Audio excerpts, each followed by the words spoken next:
Haran പാർക്കിനെ അന്വേഷിച്ച് കഫേയിലേക്ക് വരും.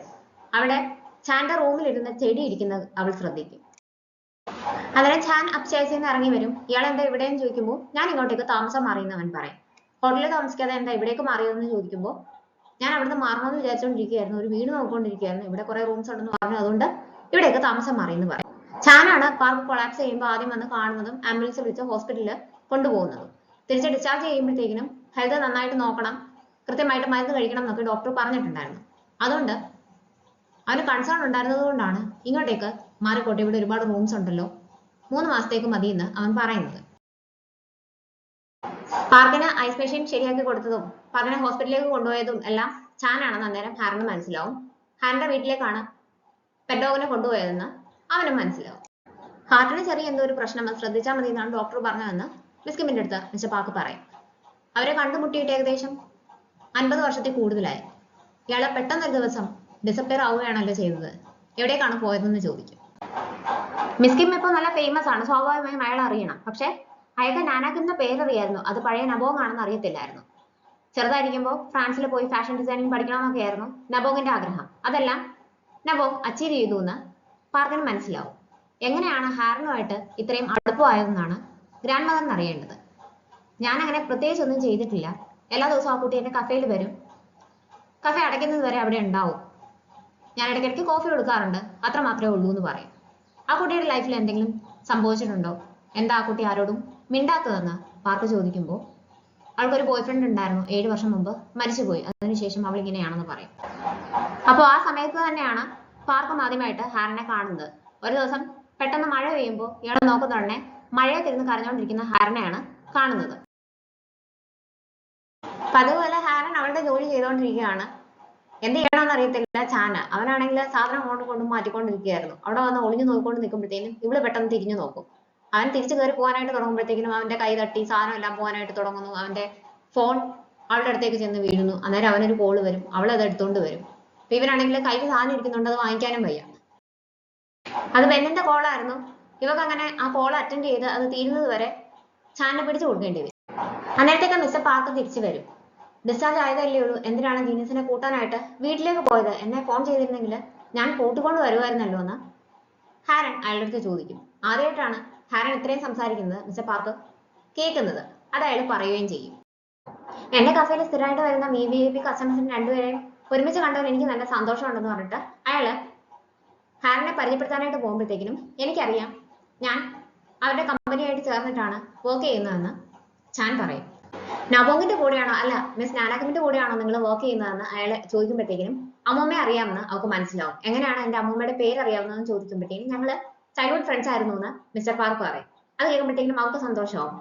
അങ്ങനെയാണെങ്കിൽ കാഷ്വൽ ആയിട്ട് എന്നോട് സംസാരിച്ചാൽ മതി എന്ന് പറയുമ്പോൾ ഞാൻ ഒരു ഫ്രണ്ടിനെ പോലെയെങ്കിൽ കൺസിഡർ ചെയ്യട്ടെ എന്ന് മിസ്റ്റർ പാർക്ക് ചോദിക്കും. അവൾ സമ്മതിക്കും. എന്തിനാണ് ഇയാളെ ഇവിടെ താമസിപ്പിച്ചത്, ഒറ്റയ്ക്ക് താമസിക്കുന്നതല്ലേ നല്ലതെന്ന് അവൾ ചോദിക്കുമ്പോഴത്തേക്കിനും ചാൻ അഡോറബിൾ ആണ്, നല്ലൊരാളാണ്, കൂടെ ഒരാളുള്ളത് എനിക്ക് സേഫ് ആയിട്ട് തോന്നിയെന്ന് മിസ്റ്റർ പാർക്ക് അവളോട് പറയും.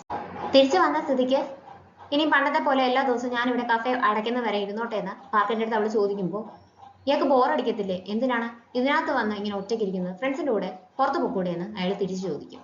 ഇവിടെ ഞാൻ കംഫർട്ടബിൾ ആണ്, എനിക്ക് സേഫ് ആയിട്ടുള്ള ഒരു സ്ഥലം എന്ന് തോന്നിയത് ഇതാണ്, ഇവിടെ ആവുമ്പോൾ എനിക്ക് മറ്റൊന്നിനെയും കുറിച്ച് ആലോചിച്ച് പേടിക്കേണ്ട ആവശ്യമില്ല എന്ന് അവൾ പറയുന്നത് ഞാൻ ശ്രദ്ധിക്കും. പിറ്റേ ദിവസം ഓഫീസിലേക്ക് വരുമ്പോൾ ഞാൻ ചോദിച്ച ഫയൽ എന്ത് ചെയ്യുന്ന മിസ് കിം ഹാരടുത്ത് ചോദിക്കുന്നുണ്ടെ അവൾ അത് റെഡിയാക്കി വെച്ചിട്ടുണ്ടായിരുന്നു. അന്നേരത്തേക്ക് അവൾക്ക് ഒരു കോൾ വരും. അതുകൊണ്ട് ഫയൽ അവള് ബേസുക്കിന്റെ കയ്യിലേക്കാണ് കൊടുക്കുന്നത്. അയാളത് കാണിച്ചു കൊടുക്കുമ്പോഴത്തേക്കിനും അതിന്റെ താഴെ ഇരിക്കുന്ന പേപ്പർ പതുക്കെ മിസ് കിം മാറ്റി നോക്കുമ്പോൾ അതില് ഇവള് ചാന്റെ പേര് പിന്നെയും പിന്നെ എഴുതിയിട്ടുണ്ടായിരുന്നു. അവൻ സ്റ്റോക്കർ ആണെന്ന് വിചാരിച്ചിട്ട് അവളിങ്ങനെ എഴുതിക്കൊണ്ടിരുന്ന അതേ പേപ്പറാണ് അറിയാതെ ഇതിനകത്തായി പോയത്. ഇത് കാണുമ്പോഴത്തേക്കിനും ഹായ് പറഞ്ഞ കാര്യം അമ്മമ്മ ഓർക്കും. അവളൊരു ആളുടെ കൂടെ ആയിരുന്നു, അവരൊരുമിച്ച് ഒരുപാട് നേരം സ്പെൻഡ് ചെയ്തു എന്ന് പറഞ്ഞത്. അതുകൊണ്ട് തന്നെ ഇവിടെ അർത്ഥം വെച്ച് നോക്കിയിട്ട് പോകും. എന്താണ് കാര്യം എന്ന് അവർക്ക് മനസ്സിലാവുന്നില്ല. അനിമേറ്റർ ചാൻ അയാൾക്ക് ഇഷ്ടമുള്ള ഒരു ഐഡിയൽ ടൈപ്പ് പെൺകുട്ടിയെ വരച്ചു, റിയൽ ലൈഫിൽ മീറ്റ് ചെയ്തു. അങ്ങനെയാണോ ഇത് സംഭവിച്ചതെന്ന് ഇവർ ഓർത്തിട്ട് ഹാരനെയും ചാനെയും ഒന്ന് ശ്രദ്ധിച്ചോണെന്ന് ബേസൂക്കിന്റെ അടുത്ത് പറയും. അയാൾ സമ്മതിക്കും. ആ മുഖത്തെ എക്സ്പ്രഷൻ കാണുമ്പോൾ തന്നെ അറിയാം ചെയ്യാൻ ബുദ്ധിമുട്ടുള്ള എന്തോ ഒരു കാര്യം ചെയ്യാനായിട്ട് മിസ് കിം പറഞ്ഞിട്ടുണ്ട്. എന്ത് കാര്യം ഇപ്പൊ പറഞ്ഞതെന്ന് ഹായ് അന്നേരം അങ്ങോട്ടേക്ക് വന്ന് ബേസൂക്കിന്റെ അടുത്ത് ചോദിക്കും. അങ്ങനെയൊന്നുമില്ല, എന്നോടൊന്നും പറഞ്ഞില്ല എന്ന് പറഞ്ഞിട്ട് അയാൾ പോകും. ഇവക്കാണെങ്കിൽ ബേസുവിനെ ടീസ് ചെയ്യുന്നത് ഫണ്ണാണ്. ഹാരൻ ഓഫീസിലേക്ക് വരുമ്പോഴത്തേക്കും ചാൻ അവിടെ എല്ലാവരുമായിട്ട് കമ്പനിയായി ഫോട്ടോ എടുക്കുന്നു, സംസാരിക്കുന്നു, എവിടെയാണ് പഠിച്ചതെന്ന് അവർ ചോദിക്കുന്നു, കാരിക്കേച്ചർ വരച്ചു തരാമോ എന്ന് ചോദിക്കുന്നു. അതൊക്കെ കാണുമ്പോഴത്തേക്കും ഇവരൊക്കെ ഇത്ര പെട്ടെന്ന് എങ്ങനെയാണ് ക്ലോസ് ആയതെന്ന് വിചാരിച്ച് റൂമിൽ ചെന്നിരുന്ന് നോക്കുമ്പോഴത്തേക്കും ചാൻ ഇവളെ തിരിഞ്ഞു നോക്കും. അത് കാണുമ്പോൾ ഇവള് പെട്ടെന്ന് തന്നെ കർട്ടനെല്ലാം ക്ലോസ് ചെയ്യും. മീറ്റിംഗ് തുടങ്ങും. മിസ് കിം കൊടുത്ത പ്രപ്പോസല് ചാൻ ഇഷ്ടപ്പെടും. ഹെഡ് ക്വാർട്ടേഴ്സിൽ നിന്ന് പറഞ്ഞിട്ട് ഒരു വീഡിയോ കോൾ അറേഞ്ച് ചെയ്യാമെന്ന് അവൻ പറയും. നമുക്ക് മീറ്റിംഗ് കണ്ടിന്യൂ ചെയ്യുന്നത് ഡിന്നർ കഴിച്ചിട്ടാകാമെന്ന് പറഞ്ഞിട്ട് ഇവരെ രണ്ടുപേരും കൂട്ടി ഒരു റെസ്റ്റോറന്റിലേക്ക് പോകും മിസ് കിം. എന്നിട്ട് രണ്ടുപേരും നോക്കിയിട്ട് രണ്ടുപേരും നല്ല ചേർച്ചയാണെന്ന് മനസ്സിൽ വിചാരിക്കും. ഒരു കോൾ വരുന്നതായിട്ട് പ്രിറ്റൻഡ് ചെയ്തിട്ട് എനിക്ക് അത്യാവശ്യമായിട്ട് പോകണം, നിങ്ങൾ രണ്ടുപേരും കൂടി ഡിന്നർ കണ്ടിന്യൂ ചെയ്തോളൂ, എന്നിട്ട് വന്നാൽ മതി എന്ന് പറഞ്ഞിട്ട് മനഃപൂർവ്വം ഇവരെ രണ്ടുപേരും ഒറ്റയ്ക്ക് അവിടെ നിർത്തിയിട്ട് പോകും. അന്നത്തേക്ക് മെനു കൊണ്ട് ആള് വരും. ഇയാൾക്ക് കംഫർട്ടബിൾ അല്ലെങ്കിൽ നമുക്ക് പോകാമെന്ന് പറയുമ്പോൾ അതാണ് അവസരം എന്ന് അവളും വിചാരിക്കും. അന്നേരമാണ് അവന്റെ കയ്യിലെ ബാൻഡേഡ് ശ്രദ്ധിക്കുന്നത്. അവള് കാരണമാണല്ലോ അവന് പരിക്ക് പറ്റിയത്. നേരിട്ട് എന്ന് താങ്ക്സ് പറയണം, ഡിന്നറോ ലഞ്ച് വാങ്ങി കൊടുക്കണമെന്നൊക്കെ ഹായം പറഞ്ഞ് നമുക്ക് ഓർമ്മ വരും. അതുകൊണ്ട് തന്നെ സാരമില്ല, നമുക്ക് കഴിച്ചിട്ട് പോവാം, എന്റെ വക ട്രീറ്റ് ആണെന്ന് അവള് പറയും. എന്തൊക്കെയാ സ്പെഷ്യൽ എന്ന് അവൻ ചോദിക്കുമ്പോഴത്തേക്കിനും വെയിറ്റർ ഇങ്ങനെ മെനു എക്സ്പ്ലെയിൻ ചെയ്യാനായിട്ട് തുടങ്ങുമ്പോഴത്തേക്കിനും എഗ് പ്ലാന്റ്സ് ഹാരന് ഇഷ്ടമല്ല എന്ന് അവൻ പറയും. ഇത് കേൾക്കുന്നുണ്ട് അത് ഇയാൾക്ക് എങ്ങനെ അറിയാമെന്ന് അവള് ചോദിക്കുമ്പോൾ പെട്ടുപോയി എന്ന് അവന് മനസ്സിലാവും. അല്ല, യൂഷ്വലി ഒരുപാട് പേർക്ക് ഇഷ്ടമില്ലാത്ത സാധനമാണല്ലോ, എനിക്ക് ഇഷ്ടമില്ല, പെട്ടെന്ന് പ്രിപ്പയർ ചെയ്യാൻ പറ്റുന്ന എന്തെങ്കിലും കൊണ്ടുവന്നാൽ മതി എന്ന് അവൻ പറയും. അന്നേരം അവൾക്ക് നാനാക്വിന്റെ മെസ്സേജ് വരും. വീണ്ടും വീണ്ടും ഒരാളുടെ പേര് എഴുതിക്കൊണ്ടിരിക്കേണ്ട ആവശ്യമൊന്നുമില്ല, നിനക്ക് അങ്ങനെ എന്തെങ്കിലും തോന്നിയിട്ടുണ്ടെങ്കിൽ നിന്റെ ഹാർട്ടിനെ ഫോളോ ചെയ്യുക എന്നാണ് പറയുന്നത്. അപ്പൊ അവൾക്ക് സംശയം തോന്നും. അന്നേരം തന്നെ ഫയൽ നോക്കുമ്പോഴത്തേക്കിനും അവന്റെ പേര് എഴുതിയ പേപ്പർ ഉണ്ടെന്ന് മനസ്സിലാവും. അതുകൊണ്ടാണ് ഇതൊക്കെ സംഭവിച്ചതെന്നും മനസ്സിലാവും. ഹാരൻ ചാനിന്റെ അടുത്ത് അപ്പോളജൈസ് ചെയ്യും. എന്നിട്ട് ആ പേപ്പർ കാണിച്ചിട്ട് കാര്യങ്ങളൊക്കെ എക്സ്പ്ലെയിൻ ചെയ്യും. മിസ് കിമിന് തെറ്റിദ്ധാരണ വന്നതുകൊണ്ടാണ് നമ്മളെ രണ്ടുപേരെയും ഒരുമിച്ച് ഡിന്നറിന് ഇവിടെ ഒറ്റയ്ക്ക് ഇരുത്തിയിട്ട് പോയത്, ഞാൻ കാര്യങ്ങളൊക്കെ എക്സ്പ്ലെയിൻ ചെയ്യാമെന്ന് അവൾ പറയും. പറഞ്ഞു കഴിയുന്നുണ്ടാണ് ഹായം പറഞ്ഞത് ഓർക്കുന്നത്. ഒരു റിലേഷനിലാണെന്ന് പ്രിറ്റൻഡ് ചെയ്യുവാണെങ്കിൽ ഗ്രാൻഡ് മദർ റിലാക്സ്ഡ് ആയിട്ടിരിക്കും, നിന്നെ ഇങ്ങനെ ശല്യപ്പെടുത്തുന്നില്ല എന്ന് പറഞ്ഞത്. അതുകൊണ്ട് തന്നെ കാര്യങ്ങൾ എക്സ്പ്ലെയിൻ ചെയ്യാൻ കുറച്ച് കോംപ്ലിക്കേറ്റഡ് ആണ്, എങ്കിലും നമ്മൾ റിലേഷനിലാണെന്ന് ഇയാൾക്ക് പ്രിറ്റൻഡ് ചെയ്യാൻ പറ്റുമോ? ഒരു ബുദ്ധിമുട്ടും വരാതെ ഞാൻ നോക്കിക്കോളാം, അങ്ങനെ ആകുമ്പോൾ ഗ്രാൻഡ് മദറിന്റെ നാഗിൽ നിന്ന് എനിക്ക് രക്ഷപ്പെടാനും പറ്റുമെന്ന് അവൾ പറയുന്നുണ്ട്. ഇയാൾക്ക് പ്രശ്നമൊന്നും ഇല്ലെങ്കിൽ എനിക്കും കുഴപ്പമൊന്നുമില്ല എന്ന് അവൻ പറയും. റെസ്റ്റോറന്റിലെ സ്പീക്കറിന് എന്തോ പ്രശ്നം പറ്റിയിട്ട് വലുതായിട്ട് സൗണ്ട് കേൾക്കും. ഇവനാകെ ഡിസ്റ്റർബ്ഡ് ആവും, വേദന കൊണ്ട് ചെവി പൊട്ടും. ഇതെല്ലാം ഹാരൻ ശ്രദ്ധിക്കുന്നുണ്ട്. ചാനിനെയും ഹാരനെയും വാച്ച് ചെയ്യാനായിട്ട് ടേസുക്കിന്റെ അടുത്ത് പറഞ്ഞിട്ടുണ്ടായിരുന്നല്ലോ, ഉറപ്പിച്ചൊന്നും പറയാറായിട്ടില്ല എന്ന് അയാളെ മിസ് കിമ്മിന്റെ അടുത്ത് പറയും. മിസ് കിമ്മിന്റെ ഡ്രൈവർ ആയിരുന്നു ആദ്യം ടേസുക്ക്, പിന്നീട് സെക്രട്ടറിയും ഇപ്പോ ചീഫ് ഓപ്പറേറ്റിംഗ് ഓഫീസറും ആണ്.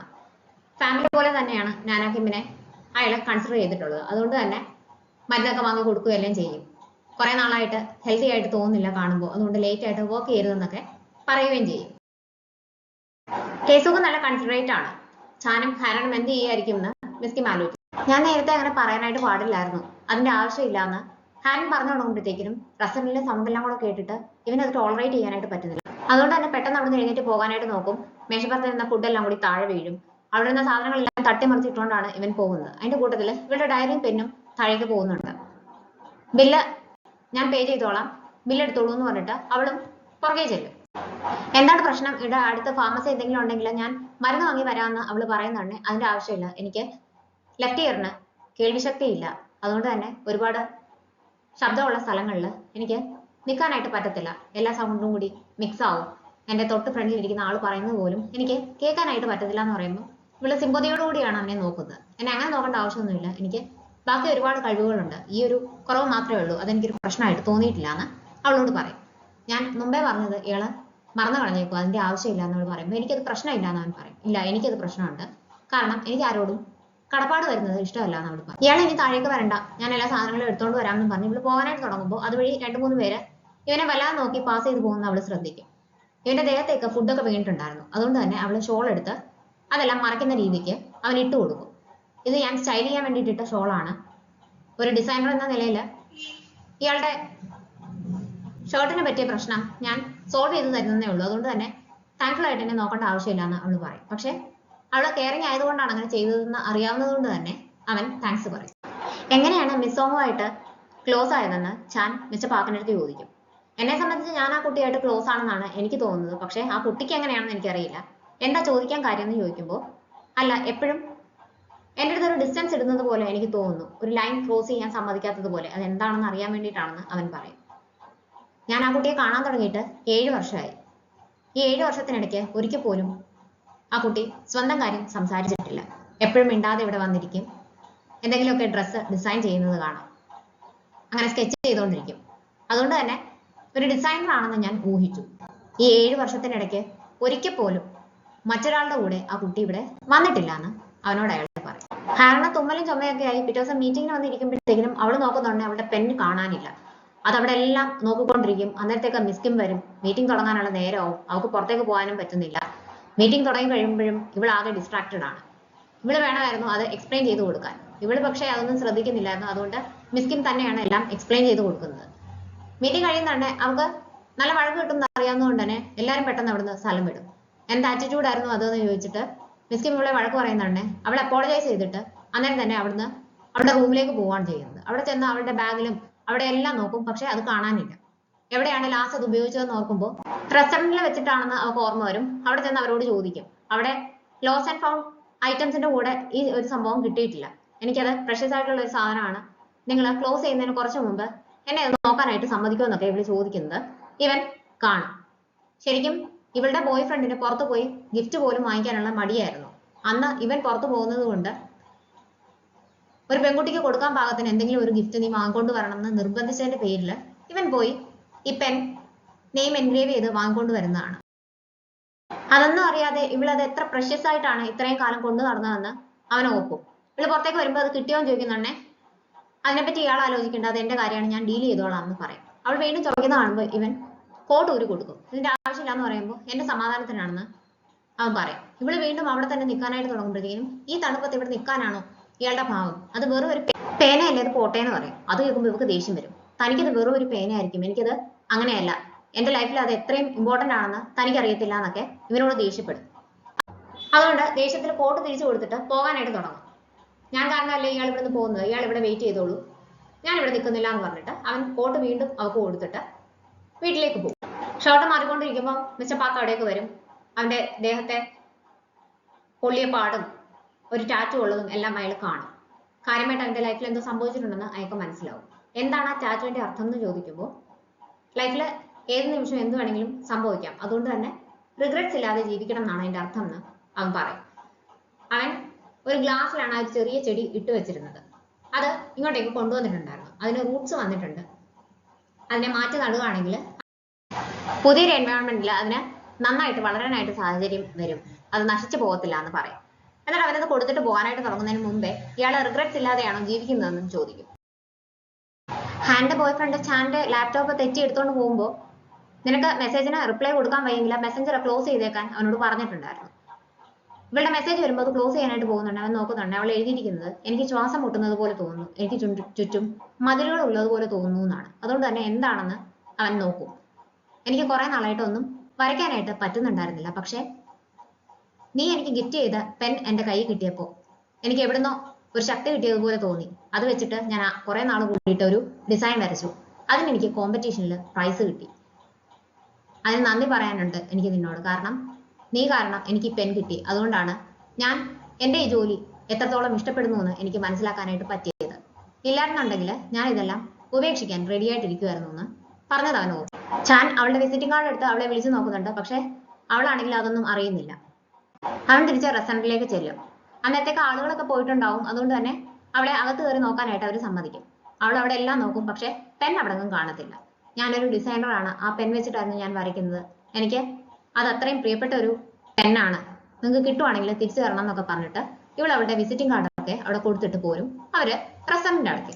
ബോസ്റ്റണിലായിരുന്നപ്പോൾ ഗ്ലൂമി ആയിരുന്ന ചാന്റെ ലൈഫിലേക്ക് ഒരുപാട് മാറ്റങ്ങൾ കൊണ്ടുവരാൻ ഹാരന്റെ മെസ്സേജസിന് പറ്റിയിട്ടുണ്ടായിരുന്നു. ഒരിക്കലും അവൻ ആത്മഹത്യക്ക് ശ്രമിച്ചിട്ടുണ്ടായിരുന്നു. അന്നും അവളുടെ മെസ്സേജിന്റെ സൗണ്ട് കേട്ടിട്ടാണ് അവൻ ജീവിതത്തിലേക്ക് തിരിച്ചു വരുന്നത്. അതുപോലെ എക്സ്പ്ലോഷന് ശേഷം മരിക്കാനായിട്ട് കിടക്കുമ്പോഴും അവളുടെ സൗണ്ട് ഓർമ്മിച്ചിട്ടാണ് അവൻ കോമ സ്റ്റേജിൽ നിന്ന് തിരിച്ചു വരുന്നത്. 2 പ്രാവശ്യം മരിക്കാൻ തുടങ്ങിയ എന്നെ ജീവിതത്തിലേക്ക് തിരിച്ചു കൊണ്ടുവന്ന ആളാണ് ഹാരൻ എന്ന് അവൻ ഓർക്കുന്നുണ്ട്. ഹാരൻ അവളുടെ ഡ്രോയിങ് പെൻ തിരിച്ചു കിട്ടാത്ത നിരാശയിലാണ്. അന്നേരം ഒരു കോള് വരും. അത് കിട്ടിയതാണെന്ന് പറയാനായിട്ട് വിളിച്ചതാണെന്ന് വിചാരിച്ച് അവൾ അത് അറ്റൻഡ് ചെയ്യും. അത് ചാനായിരുന്നു. ഇയാള് അവിടെ തന്നെ നിപ്പുണ്ടല്ലോ, എങ്ങും പോയില്ലല്ലോ എന്ന് ചോദിക്കുമ്പോൾ ഞാൻ ഇവിടെ ഇല്ലാന്ന് അവള് പറയാനായിട്ട് തുടങ്ങും. പക്ഷെ അന്നേരത്തേക്ക് അവൻ അവിടെ എത്തും. ഞാൻ നേരത്തെ റൂഡായിരുന്നു, അങ്ങനെ പറയാനായിട്ട് പാടില്ലായിരുന്നു എന്ന് പറഞ്ഞിട്ട് അപ്പോളജൈസ് ചെയ്യും. എനിക്ക് ഇയാളുടെ ലൈഫിലെ എല്ലാ കാര്യങ്ങളിലും ഇടപെടണം, ഇയാളോട് കടപ്പാട് തോന്നണം എന്നൊക്കെ ആഗ്രഹമുണ്ട്. ഭാവിയെ പറ്റിയോ കഴിഞ്ഞതിനെ പറ്റിയോ ഒന്നും ആലോചിക്കാതെ കുറച്ച് സമയം ഒന്നിച്ച് സ്പെൻഡ് ചെയ്യാം, അതിന് സമ്മതമാണോ? ഞാൻ 3 മാസമേ ഇവിടെ കാണത്തുള്ളൂ. 3 മാസത്തിന് ശേഷം ഞാൻ US തിരിച്ചു പോകും. പിന്നീട് കൊറിയയിലേക്ക് തിരിച്ചു വരത്തില്ല. അത്രയും നാള് ഒരു പിക്നിക് പോലെ ഫണ്ണായിട്ട് ഒന്നിച്ച് സമയം ചെലവഴിക്കാനായിട്ട് എനിക്ക് ആഗ്രഹമുണ്ട്. ഇയാൾക്ക് സമ്മതമാണെന്ന് ചാൻ ഹാനിന്റെ അടുത്ത് ചോദിച്ചു.